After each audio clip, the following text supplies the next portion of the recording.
দেশের বিভিন্ন স্থানের সভা সমাবেশ মানববন্ধন সহ আরও কিছু খবর থাকছে আব্দুল হামিদের প্রতিবেদনে। গণতন্ত্রের ক্ষমতার জোরে যারা জুলুম নির্যাতন করবে তাদেরকে ফ্যাসিস্ট আওয়ামী লীগের মতোই পরিণতি ভোগ করতে হবে বলে মন্তব্য করেছেন চরমোনাই পীর মুফতি সৈয়দ মোহাম্মদ রেজাউল করিম।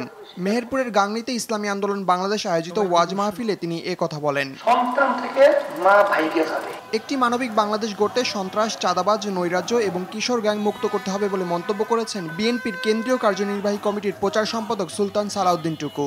টাঙ্গাইল জেলা বিএনপি আয়োজিত এক অনুষ্ঠানে তিনি কথা বলেন। রংপুরের বদরগঞ্জে বিএনপি নেতা লাবলু মিয়াকে হত্যার দায়ে অভিযুক্ত আওয়ামী লীগ নেতা শহীদুল হক মানিক ও তার ছেলে তমালকে দ্রুত গ্রেফতারের দাবিতে বিক্ষোভ মিছিল এবং প্রতিবাদ সমাবেশ করেছে উপজেলা বিএনপির নেতাকর্মীরা। পিরোজপুরের মঠবাড়িয়ায় বড় মাছড়া ইউনিয়নে বিএনপির সদস্য ফরম বিতরণে অনিয়মের অভিযোগে সংবাদ সম্মেলন করেছে ইউনিয়নের ২ নম্বর ওয়ার্ড বিএনপির সাবেক সাধারণ সম্পাদক কবির ব্যাপারী। অর্থের লোভে সদস্য ফরম বিতরণে অনিয়ম করা হয়েছে বলে অভিযোগ করেন তিনি। শরীয়তপুরের ডামুড্ডায় পৌর বিএনপির আহ্বায়ক কমিটি বাতিলের দাবিতে বিক্ষোভ সমাবেশ ও ঝাড়ু মিছিল হয়েছে।